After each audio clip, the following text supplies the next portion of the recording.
Your entire life is a reflection of your dominant thoughts. If you learn to think correctly, nothing will be impossible for you. Listen closely. I speak to you as a friend and as a fellow traveler, not as a lecturer. I have walked through the mills and the markets, the quiet streets at dawn and the lonely rooms at night, and I have watched one truth govern all men and all women: thought is cause. Everything else, fortune, failure, freedom, or bondage, is the effect. You may look at your present condition and call it luck or fate. You may say the world has placed you where you are. But I say with the conviction of experience that your present station is the shadow cast by your habitual thinking. Change the thought, and the shadow must change. Hold the old thought, and the old pattern repeats itself as faithfully as sunrise. Most people do not know this. They rise with anxiety and retire with fatigue. They move as the weather moves. Their minds are like leaves in a gust, tossed by rumor, shaken by opinion, driven by yesterday's failures and tomorrow's fears. They do not think, they react. They do not choose their thoughts. Their thoughts choose them, but there exists another way. There is a calm center from which a man can govern himself, and by governing himself, quietly influence the world around him. I have called it definiteness of purpose. It is the royal seat of correct thinking, thought that is directed, selected, and obeyed, not mere optimism, not a painted smile, but disciplined mental command. Consider this: a craftsman who builds a fine carriage does not hammer at random and hope a wheel appears. He drafts a plan, chooses his timber, and sets his hand to the work with intention. Why should the building of your life be any different? Your mind is the workshop. Your thoughts are the tools. Your purpose is the blueprint. If you abandon the workshop to chance, you will assemble a life of scraps. If you enter with design and stay at your bench until the work is done, the result will bear the mark of mastery. I have sat at the side of magnates, and I have shared bread with men who had nothing but a strong back and a weak idea of themselves. The distinction was never merely education, nor inheritance, nor the acquaintances they kept. The ruling difference was always the quality and direction of their thought. The successful few cultivated the habit of commanding their minds. The many surrendered that command to circumstance. Correct thinking is not the act of chasing every pleasant fancy. It is the deliberate choice of a central idea and the unyielding refusal to entertain its opposite. It says, "This I shall be, this I shall do, this I shall have, and I will hold the image until my hands are compelled to shape it in the world of fact." It is quiet power, patient and exact. It does not argue with failure. It outlasts it. Perhaps you say, "But the world is noisy and the day is full of demands." Friend, there were demands yesterday and there will be demands tomorrow. There were roaring engines and telegraphs in my time, and there were bills, and there were mouths to feed, and there were doubters at every corner. Excuses are as old as fear. The one thing new, always new, is the man who this very hour decides to become the master of his thought. Look at your life. Count the places where you have yielded the helm. The conversation that soured your temper and ruled your day, the worry that paid no debt yet charged interest from your health, the hesitations that allowed another to take the opportunity prepared for you. These were not the works of fate. They were the fruit of unguarded thinking. Guard your thought as you would a treasure chest. Stand at the doorway of your mind as a sentinel. Admit only ideas that serve your definite purpose. When a thought of fear knocks, meet it with inquiry. Is this thought useful to my aim? When a thought of doubt whispers, answer, "I do not feed what weakens me." When a thought of power arrives, hold it, warm it, give it bread and a chair by the fire. Make it your guest until it becomes your host. You may protest, is thinking truly so powerful? Can a mere idea mend a life, build an enterprise, restore a household? I will tell you what I have seen. I have seen a clerk become a captain of industry because he first thought like one. I have seen a failing salesman double his fortunes after he learned to hold one clear picture of service in his mind before he spoke a single word to a stranger. I have witnessed timid men grow bold, not by accident, but by practice, until the world returned to them an image equal to the one they carried within. The world is a mirror. It gives you back the face you wear in thought. Now I do not promise you ease. Correct thinking is labor. It is the daily discipline of selection. It requires that you turn away from the gossip of the street, the bile of the cynic, the tale of the man who failed and wishes company. It requires that you sit even 10 minutes a day and give your finest attention to the picture of the life you intend to live and the service you intend to render. It requires that you decide, for indecision is the thief of every promise. But I do promise you this: the man who governs his thought will not be governed by circumstance. He will appear calm where others are agitated, steady where others sway, purposeful where others drift. Doors open to such a man, not through magic, but through the quiet magnetism of an organized mind. Listen once more, and let the words fall deep. Your entire life is a reflection of your dominant thoughts. If that reflection does not please you, do not shatter the mirror. Change the thought. Begin today. Begin now. In a moment, I will show you how to perform this noble work, how to choose a purpose that fits your soul, how to fashion a thought strong enough to carry that purpose, and how to impress it so deeply upon your inner mind that action becomes natural and results become inevitable. I will give you stories of men and women who have done it, and I will lead you through an exercise that plants the seed of mastery within you.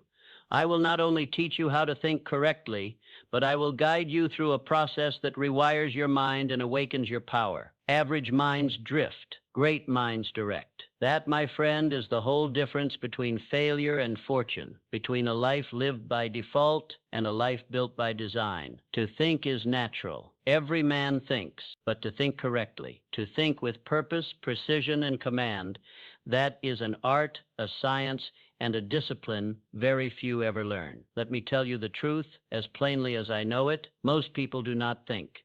They merely rearrange their fears. Their minds are like weathercocks, spinning with every passing wind of opinion. They wait for inspiration, for luck, for signs from the world around them.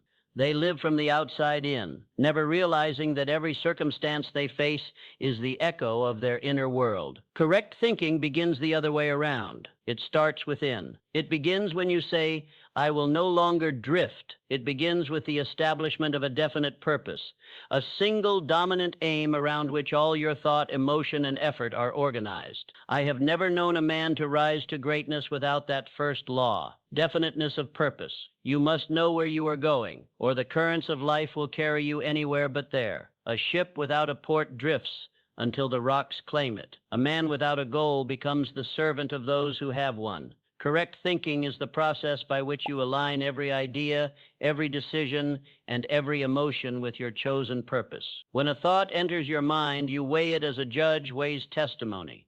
Does this thought serve my purpose, or does it lead me astray? When the answer is clear, your life becomes clear. Now there is a second principle: control over the subconscious mind. You may think that your daily opinions, your passing worries, and your private daydreams are harmless, but they are not. They are the seeds dropped into the soil of the subconscious, and the subconscious, faithful servant that it is, will grow them whether they are flowers or weeds. If you think of poverty, it builds for you more of it.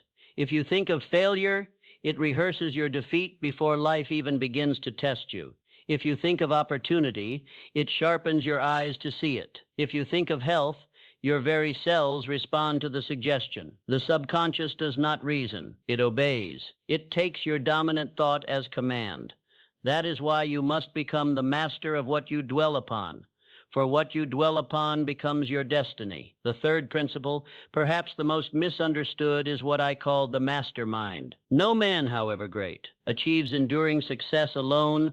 When two or more minds unite in harmony toward a definite aim, a third invisible force is born, a power greater than either alone. I have seen humble men transformed when they entered into a friendly alliance with others who believed in them, shared their purpose, and lifted their faith. The right association multiplies your energy, your courage, and your vision. The wrong association drains them. Choose carefully the minds you mix with, for your thought is a living thing. It breathes, it absorbs, it becomes colored by the atmosphere of those around you. Spend an hour in the company of the defeated, and your confidence will shrink. Spend an hour with the purposeful, and your own heart will beat with fire. Correct thinking is contagious, but so is wrong thinking. Now let us speak plainly. The average person spends his day reacting to what his neighbor said, to the rise and fall of markets, to the rumor of politics, to the weather, to his own moods. His thinking is conditional. He allows the world to write his thoughts for him. The great thinker, however, writes his own script. He acts from principle, not impulse. When others complain, he asks, "How can this serve me?" When others see loss, he searches for the lesson. When others talk of bad luck, he asks, "What thought brought this result?" That is the essence of correct thinking. It does not deny reality. It directs it. A story: years ago, I met a man who had lost everything in the panic of 1907. His business gone, his savings vanished, his spirit nearly broken. He sat across from me and said, "Hill, everything I've worked for is gone." I asked him, "Then what remains?" He looked puzzled. I told him, "Your mind remains. Your ability to think remains. Your power to choose remains. Rebuild from that." He took the advice. Within 5 years, that man had restored his fortune and surpassed his former success. He later told me, "It began the moment I stopped thinking about what I lost and started thinking about what I could build." That is correct thinking in practice. Understand this well. Thoughts are instructions. Each one whispers to your subconscious, "Build this." Each one tells the unseen forces of your mind where to labor. Think carelessly, and you send your inner workers to construct confusion. Think deliberately, and they will lay the foundation for greatness. Your life at this moment is the visible evidence of your most consistent thoughts from yesterday. Your future will be the evidence of the thoughts you choose today. Correct thinking is not a matter of speed. It is a matter of direction. A man running in circles accomplishes less than the one who walks steadily toward his destination. The great secret is not to think more, but to think better, to hold one image in mind long enough for it to take root. Average minds drift. Great minds direct. When you hold a clear purpose and think in harmony with it, you awaken unseen intelligence within you. Ideas begin to flow. Where once there was drought, opportunities appear. Where before there was emptiness, you find yourself guided, as if by an inner compass, toward the people, places, and conditions that serve your vision. This is not superstition. It is law, the law of cause and effect operating through thought. Now let me leave you with this truth before we go deeper. You cannot think correctly about life until you decide what you want from it. You cannot think correctly about wealth until you decide what wealth means to you. You cannot think correctly about happiness until you decide the form in which happiness must come. Definiteness of purpose is the starting point. All else flows from it. When you establish your aim, control your subconscious, and align with strong minds that lift you higher, you will begin to see evidence of a power that has been with you all along, the power to think correctly. And that power, when mastered, becomes the engine of destiny itself. Your thoughts are the architects. Your words are the builders. Every structure of success, every triumph of health, every story of transformation begins in that simple, unseen workshop of the mind. What you hold, you mold. What you imagine, you eventually become. Let us speak now of reprogramming the mind. For knowing how to think correctly is one thing, but training the mind to obey that knowledge is another matter entirely. The mind is not a blank slate. It is a living mechanism of vibration. Each thought you think carries a certain frequency, a tone that resonates through your body and out into the unseen world around you. When your thoughts are filled with fear, you emit confusion. When your thoughts are filled with faith, you radiate clarity and strength. This is not magic. It is law, universal, and unbreakable. Every vibration seeks its corresponding match. That is the law of correspondence. Your outer world reflects your inner condition. As above, so below. As within, so without. If your inner conversation is of defeat, life will echo it. If your inner dialogue is of triumph, the world will begin to shape itself around that belief. And here we reach a great secret, the law of belief. Whatever you believe with feeling and repetition becomes the pattern that your subconscious accepts as truth. It matters little whether it is true or false.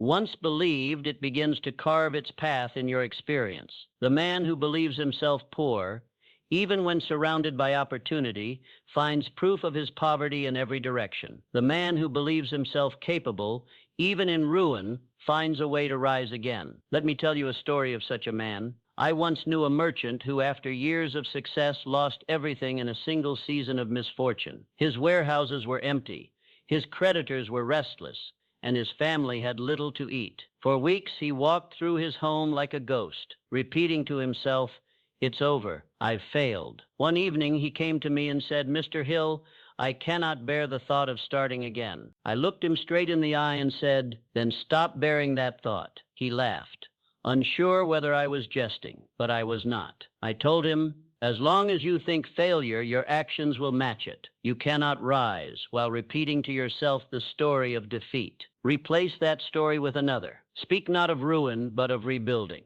See your warehouses filled again. Speak as if it is already so." He left that day skeptical, but he began the exercise nonetheless. Each morning he declared aloud, "I am rebuilding my fortune. I am capable. I am grateful for the opportunity to begin anew." He repeated it until the feeling of truth replaced the feeling of loss. He began to act differently, more decisive, more creative, more hopeful. And within 2 years, he not only recovered but doubled his previous wealth. When I asked him what changed, he said, "Only my thinking. The moment I believed I could rise again, everything around me began to agree." Now a story of a woman I once met in Illinois. She had suffered for years from a chronic illness that left her confined to her bed. Doctors could do little for her. One day she read one of my earlier works and decided to conduct an experiment. She closed her eyes each morning and imagined herself walking freely through her garden, the sunlight warm upon her shoulders, her lungs filled with air. She would say aloud, "My body is whole, my strength is returning, every cell in me is vibrant with life." Her family humored her at first, but within 6 months, she was walking again. Within a year, she was completely restored. When she wrote to me, her words were simple. "I realized that my mind had been keeping me sick. When I began to think health, my body obeyed." That, my friend, is the law in action.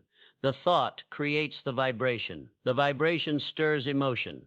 The emotion moves you to action, and action, persistent and aligned, changes your world. Your thoughts are the architects. Your words are the builders. Each repetition, each spoken word is another brick in the invisible structure of your destiny. If your daily language is filled with worry, you are building walls of limitation. If your daily speech is filled with power, you are building bridges to opportunity. That is why you must become a guardian of your vocabulary. Speak only what you wish to see grow. I am capable. I am directed. I am wealthy in thought, and therefore in life. I command my mind, and my mind obeys. Say it not once, but until the sound of it becomes a song in your being. Now let me show you how this process truly works within. Every thought is a seed. When repeated with emotion, it is planted deep in the soil of the subconscious. The subconscious, being fertile and neutral, grows whatever is given to it. It cannot distinguish between a poisonous seed and a fruitful one. It simply grows what you plant. If you plant fear, you reap paralysis. If you plant faith, you reap courage. If you plant resentment, you reap loneliness. If you plant gratitude, you reap joy. The gardener who plants weeds cannot complain when the harvest is bitter. Yet men do this every day with their thoughts. They fill their minds with gossip, complaint, and self-doubt, and then wonder why their lives taste of struggle. Correct thinking means to choose your mental seeds with care and to water them daily with belief. I have met many who tell me, "Hill, I've tried to think positively, but it doesn't work." And I tell them, it is not positive thinking that changes life, it is precise thinking. You cannot merely wish for health while holding in your mind the image of illness. You cannot say, "I am wealthy," while believing deep down that money is scarce. The subconscious accepts what you truly feel, not what you merely say. That is why repetition must be joined with emotion. The thought must be felt. It must vibrate through every nerve, every breath, every heartbeat. When thought and feeling unite, the subconscious receives it as command, and the universe, in its perfect order, begins to rearrange itself around that vibration. And so, my friend, let us now take the next step together. You have learned what correct thinking is.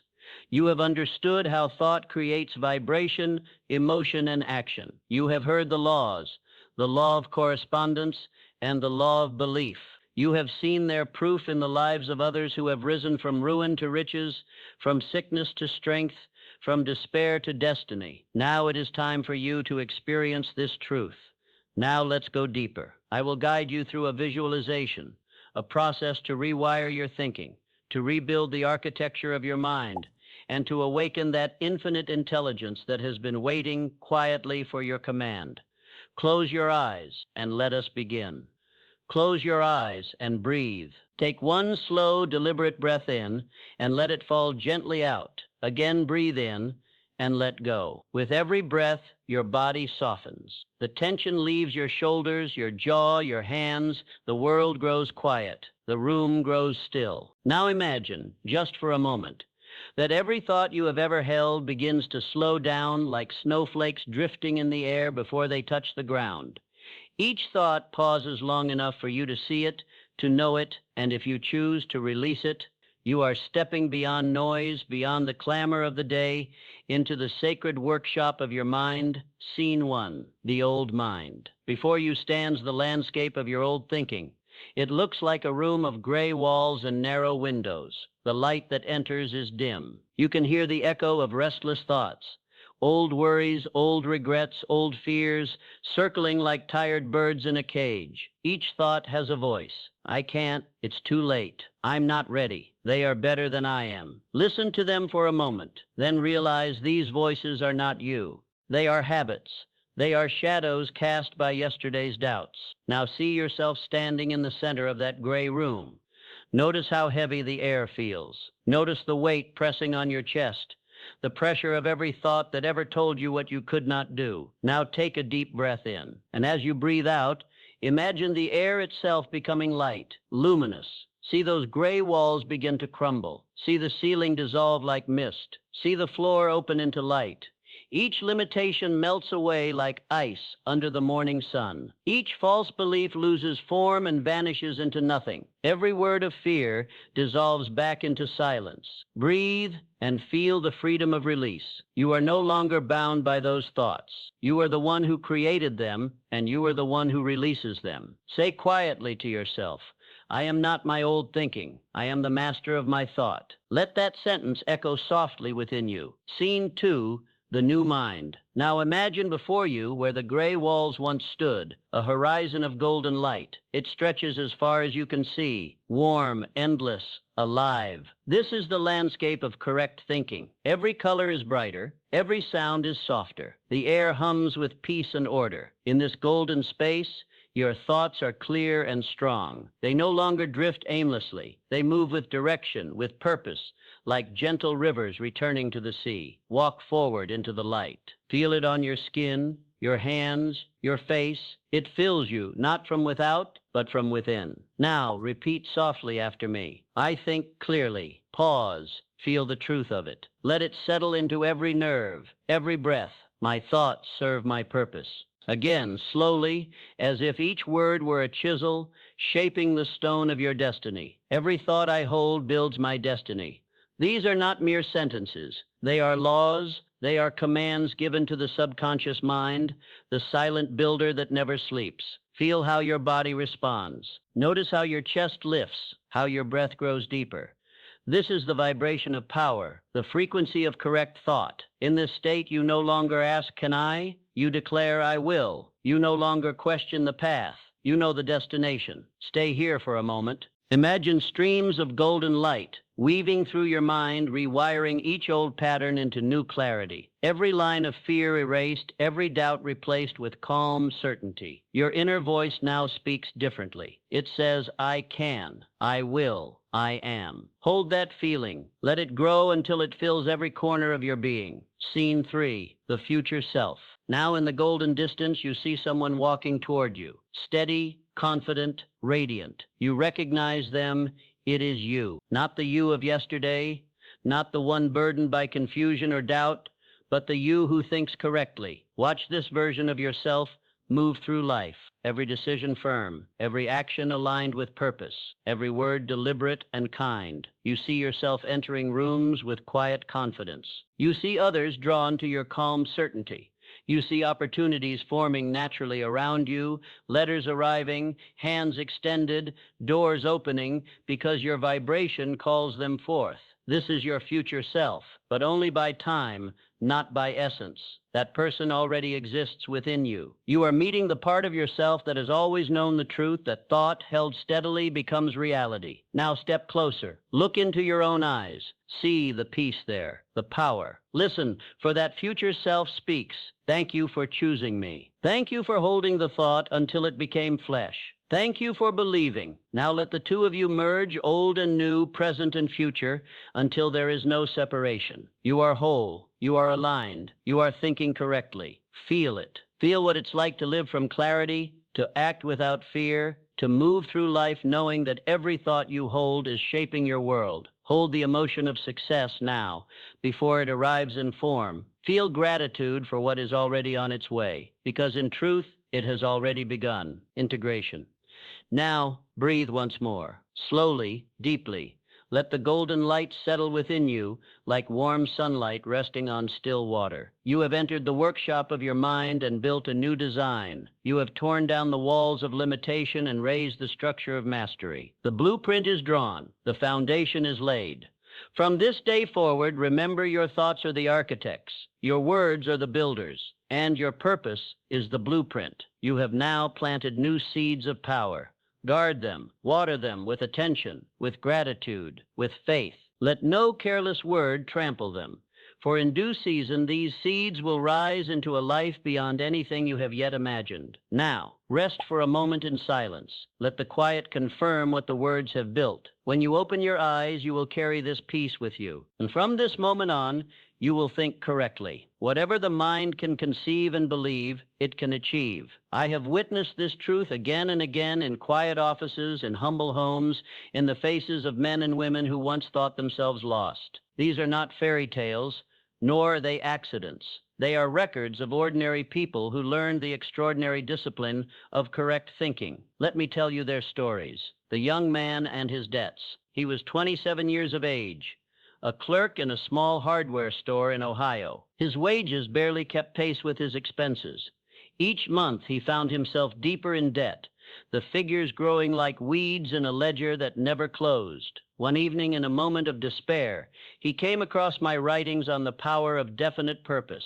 He read the words, "Your circumstances may be unkind, but your thoughts need not be." That night he made a decision. Instead of repeating to himself, "I am drowning in debt," he began each morning with the declaration, "I am organizing my finances. Money flows through me because I use it wisely." He wrote the statement on a scrap of paper and carried it in his pocket. Each time worry rose within him, he touched the paper and repeated the words aloud. Within weeks, he found new energy for his work. He noticed small opportunities to save, to reorganize, to earn more through extra service. His employer took note of his attitude and soon promoted him to a position of trust. Within 2 years, he was debt-free. Within 5, he owned his own store. He wrote to me saying, "Mr. Hill, my change in fortune began the moment I changed my inner speech. I stopped cursing my condition and began blessing my potential. Whatever the mind can conceive and believe, it can achieve." The woman who found peace. In Chicago, I met a young woman who had been suffering from constant anxiety and sleeplessness. Her mind was a restless sea, tides of fear, waves of doubt, and storms of self-criticism. When she first came to me, she said, "I feel like a prisoner inside my own head." I told her, "Your thoughts have built the prison, and your thoughts will open the door." I taught her a simple nightly exercise. Each evening before sleep, she was to sit in silence and repeat softly, "I am calm. My mind serves me. I rest in peace." I told her not to struggle against the worry, but to replace it with an image of peace, her favorite place by the lake shore, the scent of lilacs in the air, the sound of gentle water against the rocks. For weeks, she persisted. Slowly, her sleep returned. Her breathing steadied. The trembling in her hands ceased. Within months, she found herself living with a calm she had never known. She told me later, "When I mastered my thoughts, I mastered my life. That is the law in motion. Change the inner pattern, and the outer must follow." The businessman and the collapse. Another case comes to mind, a manufacturer from Pennsylvania who came to see me after the financial downturn of 1921. He was on the brink of losing everything. His factories were silent, his workers restless, his creditors impatient. He said, "Hill, I have tried everything. I have cut costs, negotiated terms, prayed for luck. Nothing seems to turn." I asked him one question: "Do you still believe in your purpose?" He hesitated. "I suppose I've lost faith in it." I said, "Then it is not the market that has failed you. It is your mind. Revive your purpose, and the world will remember you." That evening, he went home and wrote his purpose anew. He declared, "I manufacture quality goods that serve people honestly and well. I am a builder of industry and integrity." He read it aloud every morning and every night. The clarity of that purpose changed his entire bearing. He began to see solutions instead of obstacles, opportunities where others saw only ruin. Within 6 months, orders returned. Within a year, he had recovered his business entirely. He said to me later, "I thought I needed new machinery, but what I needed was a new mind." The widow in the garden. In Kentucky lived a widow who, after the passing of her husband, found herself alone and nearly penniless. The small plot of land she owned was rocky and barren. Her neighbors told her to sell it and move into town, but she had a quiet conviction that the land could still serve her. Each morning she walked her property, repeating, "This soil holds promise. I will find what it can give." As she worked, an idea formed to raise flowers and herbs for sale to a local apothecary. She began with only a handful of seeds. Each day, as she planted, she spoke aloud to the earth, "You and I are partners. I give you care. You give me abundance." Within 2 years, her small garden became the finest in the county. Her herbs were sought after by physicians and traders alike. When I visited her, she smiled and said, "Mr. Hill, I did not just grow a garden. I grew a new thought about myself." Correct thinking turns even barren soil into opportunity. The boy who learned to speak. There was a boy, the son of a man I knew well, who was born without the ability to hear or speak. The father refused to accept this as final. He would place the boy's small hand on his throat as he spoke, so the child could feel the vibration of each word. He told him daily, "You will hear one day, you will speak." That belief became the father's purpose. Years passed. When the boy was in his teens, a faint sound came to his ears for the first time. With patience and training, he learned to hear, to speak, to study, and to rise far beyond what doctors had declared possible. That boy became a man of influence whose story inspired thousands. It was not a miracle. It was the deliberate power of a father's belief transforming into reality. The man who overcame fear. During the Great Depression, I received a letter from a man who confessed that fear had paralyzed him. He would walk the streets, hands trembling, unable to decide, unable to act. I told him to perform one act of courage each day, small but conscious. To begin by commanding his mind to move when fear said, "Wait." He began by greeting strangers on the street, then by seeking work though he felt unworthy, then by volunteering to speak in church though his voice quivered. Every act weakened fear's grip. Every thought of courage grew stronger. Within a year, he had secured a fine position in a firm and married the woman he once believed beyond his reach. He wrote, "Each time I acted against fear, I proved to my mind that I was its master." That is correct thinking in motion. The conversion of fear into faith through deliberate thought and deliberate action. The teacher who healed her classroom. Lastly, a school teacher in Kansas who faced a class of restless, disobedient students. Nothing she tried seemed to hold their attention. Then she remembered reading that thought is contagious, that what one mind holds strongly, another begins to feel. So she made an experiment. Each morning before her students arrived, she sat alone at her desk and repeated, "These children are intelligent, eager, respectful, and kind." She held the image of them behaving exactly as she wished them to be. Within weeks, their behavior transformed. Her lessons became lively. The children responded with affection and curiosity. When I asked her how she managed it, she smiled and said, "I stopped fighting their behavior and began to think correctly about them." Each of these stories, though told in different voices, speaks of one law: whatever the mind can conceive and believe, it can achieve, not through luck, not through chance, but through deliberate thought organized around a definite purpose. These are not miracles. They are the natural results of correct thinking. There is a science beneath all this, a rhythm and order as exact as the turning of the planets. What we call mind is not a mystery to be worshipped from afar. It is a living instrument, and it obeys laws. The wise man studies these laws and uses them. The unwise man ignores them and calls his failure fate. Let us now look deeper into this mechanism by which thought becomes form. Your mind is not a single entity. It is a partnership, the conscious and the subconscious. The conscious mind is the captain of the ship. It issues the orders, chooses the destination, and determines the direction. The subconscious is the crew.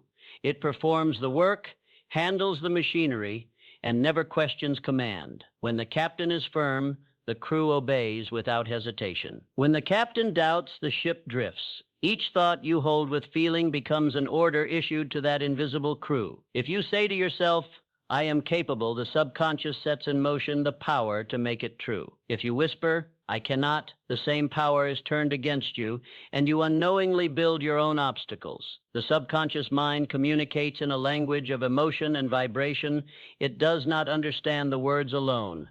It understands the feeling beneath them. That is why a man who repeats, "I am wealthy," while feeling fear is still planting the seed of poverty, for his vibration contradicts his statement. The great secret, then, is harmony between word and feeling. When thought and emotion agree, they form an electrical current that moves through the body and radiates beyond it. Science has begun to confirm what mystics have always known, that every cell in the body responds to the chemistry of emotion, and that emotion follows thought. A repeated thought changes not only the mind, it changes the very structure of the brain. Modern men of science call it neuroplasticity, the brain's ability to rewire itself according to repetition. What you think habitually, you become neurologically prepared to receive. The grooves of thought become the grooves of behavior, and behavior becomes destiny. But I tell you this truth. I taught it long before the term was coined. The power to change your world lies in the power to direct your repeated thought.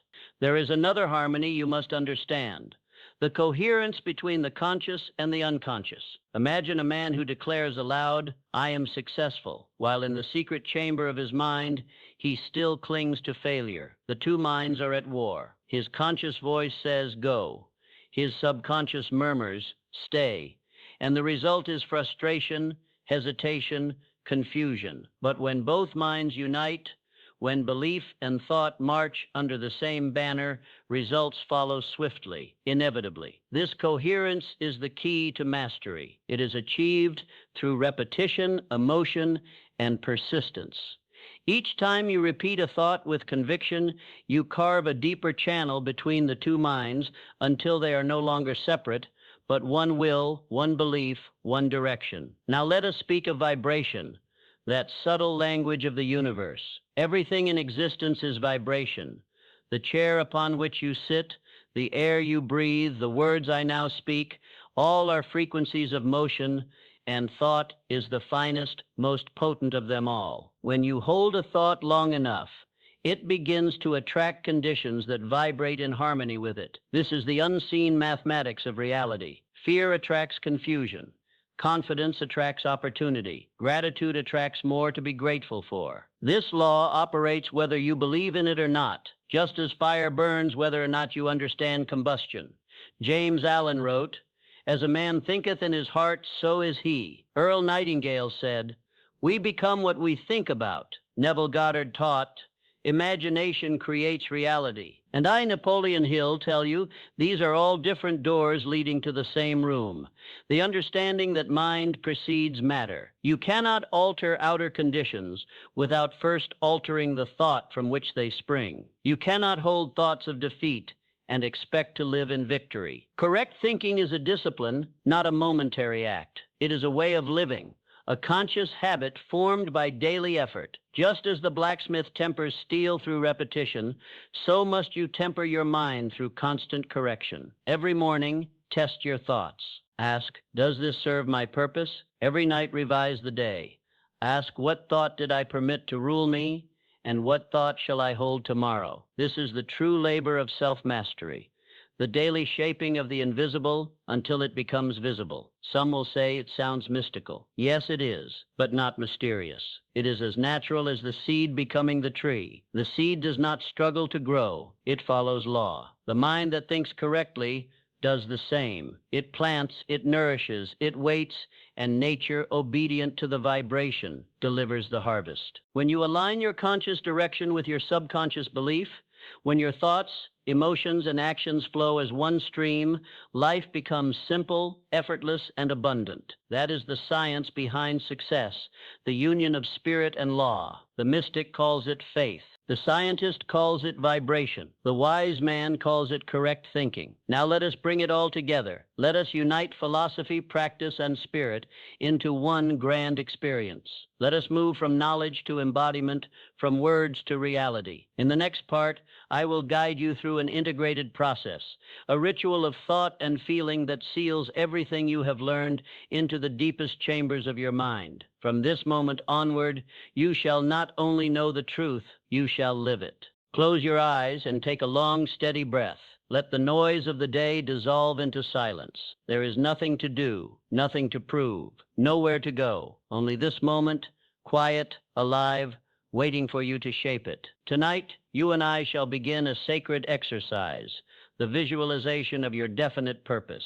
It is not idle dreaming. It is deliberate creation. You are about to give your subconscious mind new instructions, and it will obey with precision, just as the earth obeys the seed. And now, we begin with the first step. We enter stillness. Allow your shoulders to drop. Feel the air passing through your nose, cool as it enters, warm as it leaves. With every breath, your thoughts slow, your body softens, your mind grows quiet. You are entering the sacred chamber of thought, the inner sanctuary where creation begins. In this stillness, whisper to yourself, I am the master of my mind. Let the words echo slowly. Again, I am the master of my mind. Each repetition strengthens your command over the invisible forces within you. You are no longer a servant of thought. You are its ruler. And now we move to the second step. We will summon the image of your definite purpose. Do not force it. Allow it to reveal itself. Perhaps it is your work, your calling, your art, your legacy. Whatever it may be, let it rise naturally in the theater of your imagination. See it clearly. See yourself living that purpose, not someday, but now. See the surroundings where you work, the people you serve, the satisfaction in their eyes. Hear the sounds of your success, the murmur of conversation, the rhythm of industry, the laughter of gratitude. Smell the world around you, the scent of effort, of creation, of life unfolding exactly as you have envisioned it. Touch the instruments of your purpose. Feel their weight, their familiarity. Now say softly, this is my life. This is who I am. It's already mine. Do not wish. Do not wait. No. You are now impressing this image upon the very substance of your mind. And now we move to the third step. We awaken the emotion of achievement. You have seen the image. Now feel the fulfillment. Imagine you have already arrived at the summit of your desire. Feel the calm certainty of victory, the quiet pride of accomplishment, the warm gratitude that overflows from your heart. Let that gratitude expand through your body, up from your chest, through your throat, your face, your hands. You are filled with the vibration of completion. Say it softly. I am grateful. I am complete. My thoughts and my purpose are one. Remain there. Let the feeling become real, so real that no evidence from the outer world could convince you otherwise. This emotion is the bridge between your conscious command and the power that fulfills it. And now we move to the fourth step. We will plant the image deep within. Imagine the picture of your purpose shrinking into a golden point of light in the center of your chest. Each heartbeat sends it deeper into the soil of your subconscious mind. Each breath waters it, nourishes it. The light grows roots that spread through your being, through every nerve, every cell, every corner of your inner world. This seed will live on after tonight. It will work quietly, constantly, even as you sleep, for the subconscious never rests. It builds, aligns, and draws all things into harmony with the image it holds. Whisper now, I am the master of my mind. I think with purpose. I live my vision now. Hold those words for a moment, then let them fall softly into silence.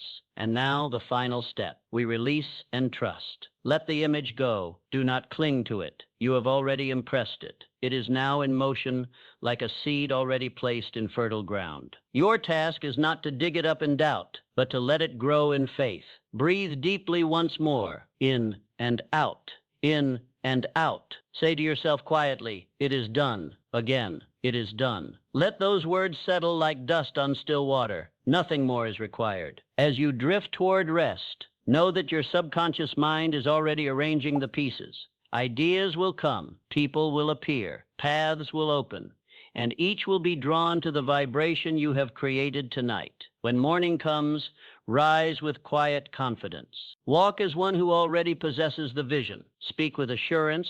Act with calm decisiveness. For the universe is now conspiring to reflect your thought. You have done what few dare to do.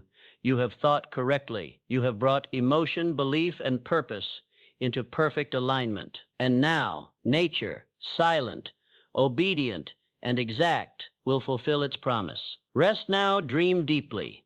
Let the dream take root in the infinite soil of your mind. And remember this truth as you fade into peace. Whatever the mind can conceive and believe, it can achieve. Take a deep breath and listen closely. Your journey tonight has revealed a simple, eternal truth.